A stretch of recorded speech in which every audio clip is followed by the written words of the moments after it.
What's poppin' T Squad? It's your girl Keisha, and I am here with a all new episode of Spill the Tea, bitch. If you guys notice, I have a new webcam, 1080p. Make sure you have your settings on 1080p so you get the best version of this show. Yes, I'm trying to upgrade for you bitches. Also make sure that you guys tune in this Thursday for my formal dress try on video. I bought 5 gowns from Shein. All of them were under $50. I'm going to show you how you can get a glamorous look for less. The video is fucking hilarious. Y'all, please support these videos like this that I'm dropping, because I'm trying to give you all different and new content outside of just the talking videos and stuff like that, the review videos. Make sure you support, my fashion stuff, my makeup stuff. I'm really trying to push this channel forward. I'm really excited about getting to 50K. Once we get to 50K, somebody gonna get them a bag, a designer bag. So make sure y'all hitting that like button on these videos. Make sure you guys subscribe, and make sure you turn your notification bell button on so you know when my videos drop. New episode of Tea Party will be up Monday or either Tuesday. I'll let y'all see it. But yeah, new episode of Tea Party coming up this week, and I have a nostalgic tea story video coming up that is so good. You do not want to miss it. So make sure when you see the premiere that you set a reminder. This week's nostalgic tea story will be on none other than Columbus Short. Yes, it's Columbus Short versus Denzel Washington. It is so good. You do not want to miss this story. It's a lengthy one. Y'all about to get all the tea. You do not want to miss out. Make sure you tune in when the video drops. Okay, let's get into today's Spill the Tea. So my first story is singer Chico DeBarge of the legendary DeBarge family has reportedly been charged for drug possession and false impersonation for allegedly pretending to be his brother, James DeBarge, during a traffic stop. Now, this story is a few months old. This was back in January, but I did want to get it out to you guys. According to reports, Chico DeBarge was pulled over in Burbank, California for driving with his headlights off earlier this month. The vehicle also didn't have a license plate. He allegedly didn't have his driver's license on him, but reportedly told police he was James DeBarge. He reportedly had 2 women in the car with him when police found, how do you pronounce this word? Methamphetamines, I don't know how to say it, but y'all know what I'm talking about, and heroin while conducting a search. He was taken into custody and correctly identified as himself, not his brother, while getting booked. This is the brother that he lied and said he was. Child, this is a mess. I feel so bad for that family, because a lot of them have suffered from addiction. It's just so sad, because Chico, we all were rooting for him. He had got out of jail. He had that little hit single. He was fine. And they all have just fallen into addiction. I know James at home like, nigga, I know the fuck you lying. Don't be putting me in this shit. Just sad. Just a mess. So one of the big stories in news this week, celebrity news, is Bachelor star Colton Underwood reveals he's gay in an emotional Good Morning America interview. Underwood, who is also a former football player, became emotional while admitting the truths he learned about himself during quarantine. In the preview footage, the journalist asks the 29-year-old reality TV personality, there's something that you want people to know. So can you tell us what is on your heart that you want to share? He went on to explain, obviously this year has been a lot for a lot of people, and it's probably made a lot of people look themselves in the mirror and figure out who they are and what they've been running from and putting off in their lives. For me, I've ran for myself for a long time, and I've hated myself for a long time, and I'm gay. I came to terms with that earlier this year and have been processing it. Shout out for him for living in his truth. Shout out for him finally acknowledging his sexuality.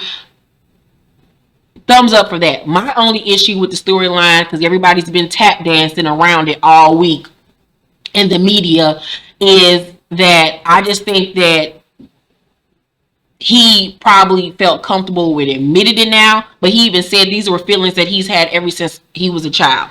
We've talked about, sexuality on this show a lot. And with me having a gay brother, like I said, I was a little girl. My brother's 4 years older than me, and when I was a little girl, I knew that my brother was different. I knew that he wasn't like other boys. He will even tell you he's known that he's gay. He was gay since he was a little boy. Most men know that they have these feelings as a child. I do believe, I'm a firm believer that you are born gay. Uh, Especially when you're a man per se. I think that a lot of women, do certain things because of it's cute or peer pressure or whatever. But true lesbians know that this is something that they have felt their entire life. So with him having these thoughts and feelings since he was a little boy, um, why willingly go on a reality show to date women when you know you're having these thoughts and feelings? It's unfair to the women, most definitely. It's unfair to the network. It's unfair to the viewers. Why do it? For a check, for celebrity, for fame? Because wasn't this the same weirdo that was jumping over a fence and shit, like doing a butt? Like, I just don't like, I just feel like this is what makes it even harder on the community for people like this, when people like these down low men and this that and the third, because him and that girl that he chose was in a whole relationship after, and he talking about he really did love her. Like, how does you think that makes her feel? Like, it probably fucked with her head. Like, did this man even ever have feelings for me? Like, it's such a touchy subject, and I'm not a man and I'm not gay, so, but it's just like, why do that to somebody? Like, why willingly go on a reality show to date women if you know that you are having these thoughts and feelings, and if you know that this is something that you are, you know what I'm saying? I just don't agree with it. I mean, I wish him the best. Live your life, boo. But I just didn't like it. So Jennifer Lopez and Alex Rodriguez have called it quits officially. It was learned on none other than the Southern Charm reunion. If you watch Southern Charm on Bravo, then you know that what is her name on the fucking show? The blonde girl. What is her name? Can't think of her fucking name now. But one of the cast members on Southern Charm was outed at the reunion for fucking with an engaged ex-MLB player, and we found out that it was Alex Rodriguez, who she had been talking to. She said that they only talked on the phone, they never met up, but their intention was. So Jennifer found out about this. They broke up for a minute, they got back together, now it's over. Like, how you gonna cheat on J-Lo with a fucking reality show? Can't say that the girl is not beautiful, because she is fucking beautiful. Both women are gorgeous, but these niggas is for the streets, bro. Like, these niggas are for the fucking streets. Like, my nigga, like, I know J-Lo was looking at him like, I know you motherfucking lying. You got me over here, and you over here fucking with a bitch that star on a Bravo reality show, my nigga. Like, are you that bored? Girl, these niggas are trash.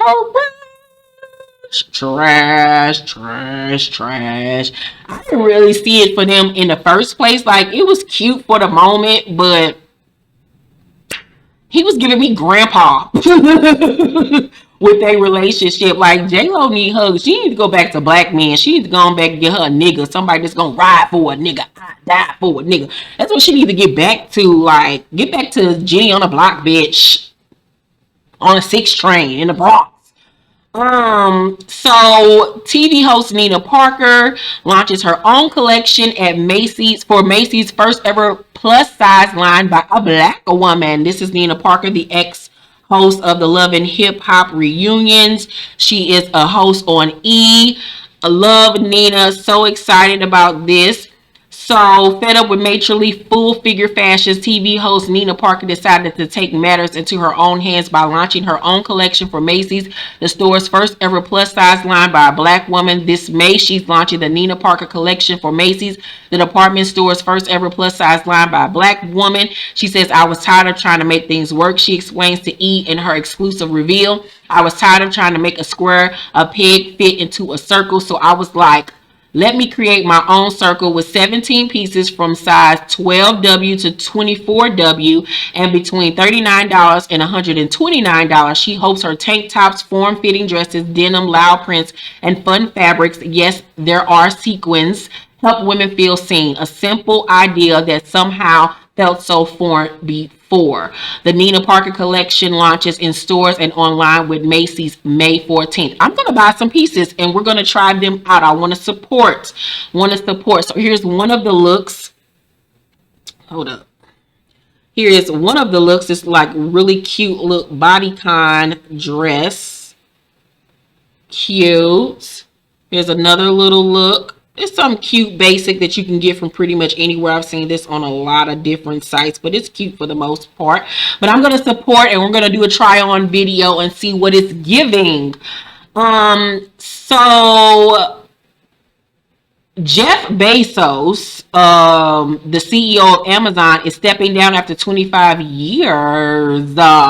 You know, he is worth billions. I think he's right now the richest man in the world or some shit like that. I don't know. Don't give me the line. But this is Jeff. We have talked about Jeff several times. I have hooked you hoes up on game. If you see this bald-headed nigga walking down the street that look like a penis, you better jump on him, bitch, because that's a billionaire. And you know how I feel. You supposed to get you a rich man. If you gonna accept some bullshit from a nigga, let him be rich. And I don't mean just $2, $3, $4 million rich. I mean billion dollar, trillion dollar rich. Like if I'm gonna let a nigga cheat on me, it's gonna be somebody that's billions. Cause you know how much his ex-wife got in a divorce after he cheated on her?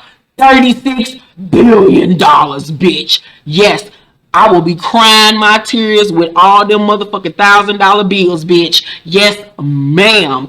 Oh, the things I would do to that head, child. Ooh, Jesus, I'll be just rubbing my coochie on top of his head every morning. That's to be his wake-up call. My coochie juices on the top of his head, marinating his scalp. Child, yes, ma'am. So he's stepping down from Amazon. I don't know what he's gonna do next, but I'm pretty sure it's gonna be something that's gonna make him even more billions, child. This interview was done back in March, but Matthew Knowles did an interview with some girl, and the girl compared Chloe to Beyonce, and this is what this old nigga had to say. Somebody is an idiot enough to compare her to Beyonce talent-wise? They say she's literally like a young Beyonce in the making. I'm asking you a yes or no question.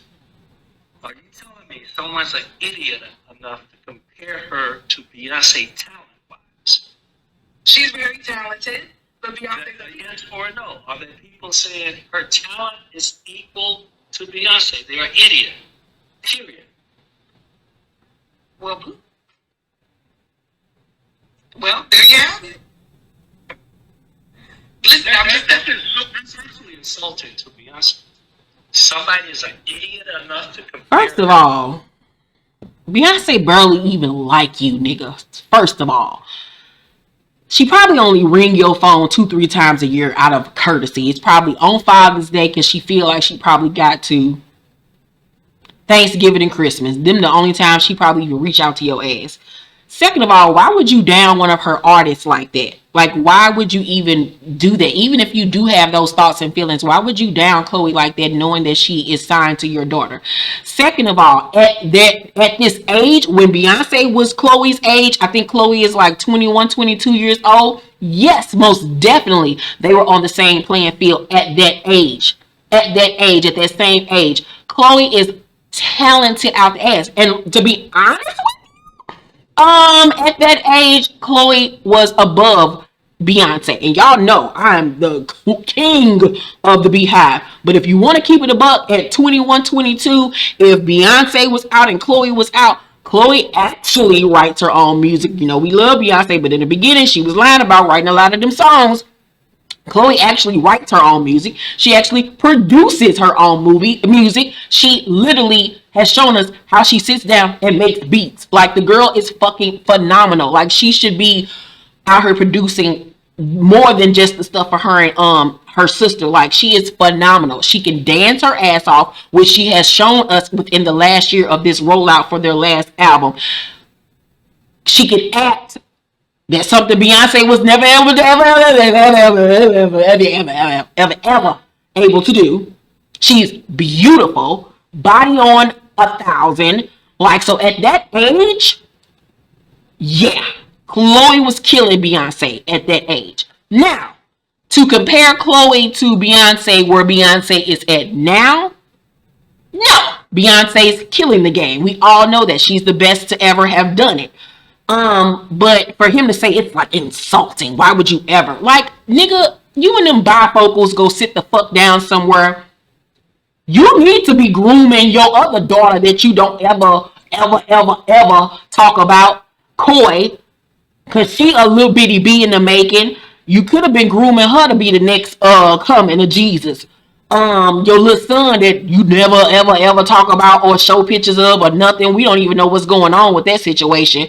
Like, nigga, bye for Matthew. They don't even like you. Shut up, Joe, stupid ass. That's actually insulting. It was insulting when you was out here having babies on their mama, bitch.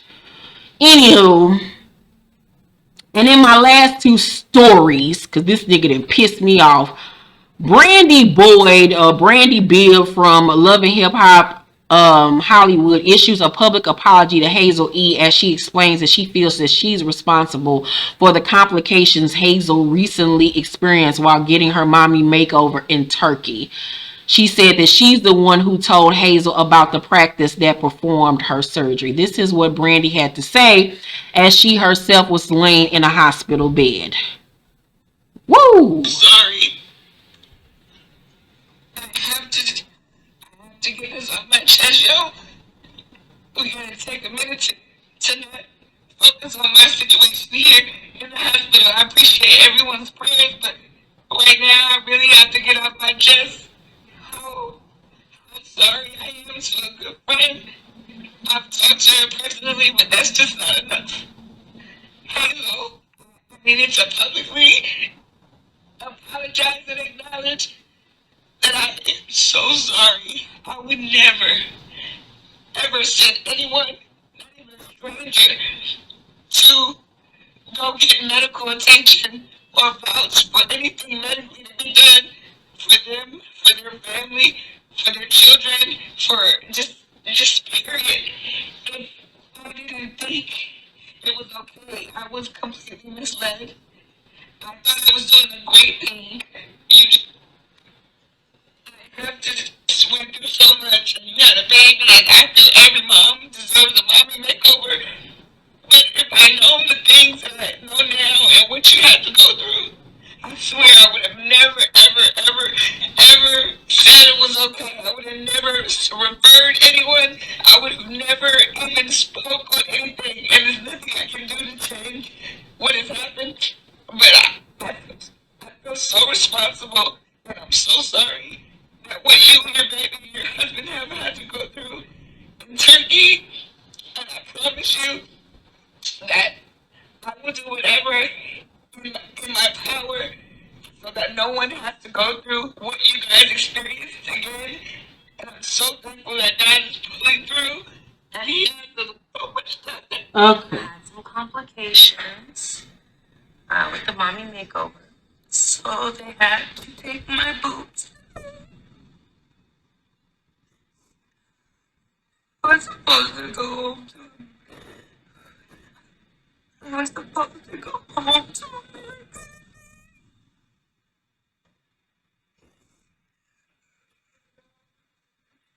But my boobs were leaking. And it was like, there was a lot of fluid leaking the last couple of days. And it was making me really sick. And I came in for dehydration, and I came in for this. And so I had to look at Dr. here, Dr. Kedem. Dr. Kedem at Comfort Zone Surgery Official. They took care of me, and today they decided life. I had some complications. First of all, why would you take advice from somebody who they themselves have never worked with this practice? Why would you listen to like, I ain't never been there, but I heard, like, what? You have to do your research when you're doing elective surgery. Hell, you need to do your research when dealing with any type of doctor. It's unfortunate what happened to Hazel. These girls need to leave their goddamn bodies alone. Shit, goddamn it. Everybody want to have a Coke bottle shape and don't want to work out to do it. Like, what the fuck? Like, do what you want to do with your bodies. If you want to have plastic surgery, go ahead on. If I could get under the knife, I would, goddamn it. But like, stop going to all these foreign ass countries to get shit done because it's cheaper, and then you want to get online crying and all of this crazy ass shit. First of all, you can tell with the stories I've done on Brandy over like the last 6 months, she's mentally going through something. It ain't all, the elevator ain't going upstairs. I pray that she gets some help.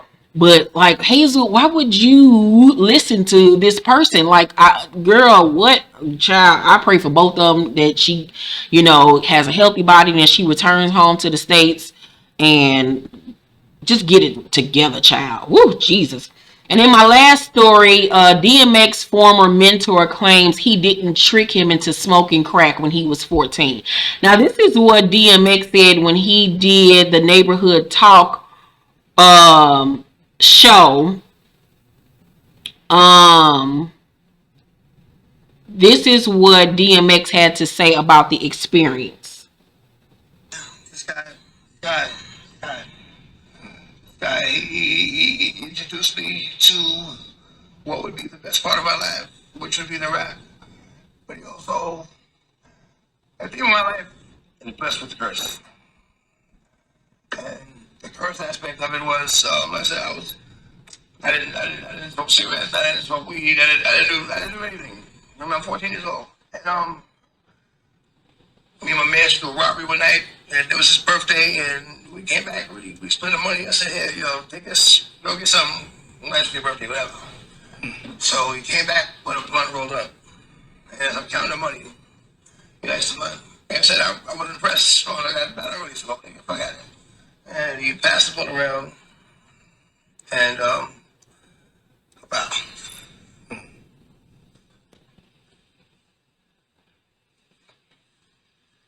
But this guy, man, this guy. And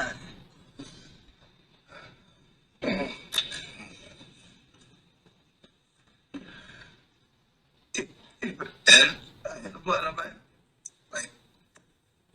I was no longer focused on the money. I never felt like the fuck. I later found out that he laced the blood with his bag. I think.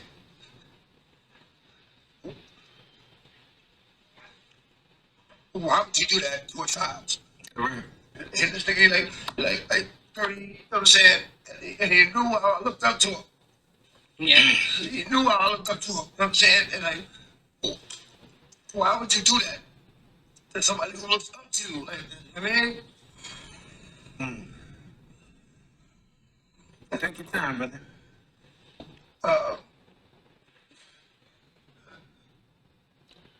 Whew. So sad. So sad. That's why you got to be careful who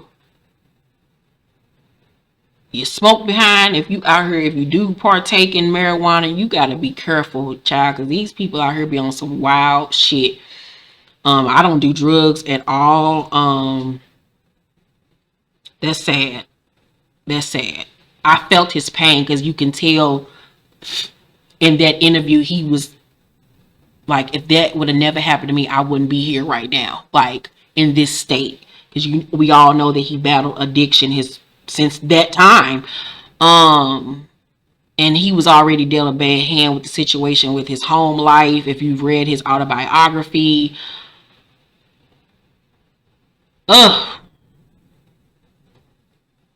that's so sad. Well, this is what the gentleman I don't even call this nigga a gentleman.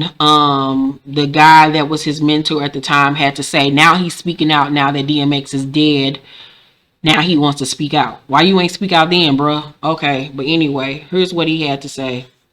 But this guy, man, I was like 30 years old in 1985 and he was 14, and him and I are only 3 years apart.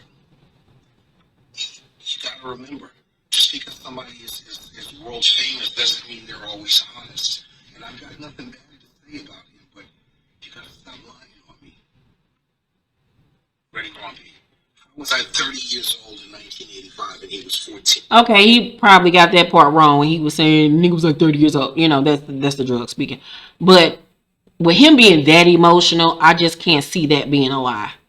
I just can't see that being a lie. Y'all probably was 3 years apart. I mean, it's obvious, but that doesn't mean that you didn't do it. You know what I'm saying? And I just found that it odd that he's now talking about it now the man is passing on away. I just pray that DMX soul is at rest at this point. God bless him and his family and his children. Sorry to leave off on such a somber, dark moment and note. Ew. I love you guys. Thank you for watching this video. Make sure to thumbs up this video, like, subscribe, hit that notification bell button. I love you guys. Thank you so much for watching, and I will see you on the next one. Bye.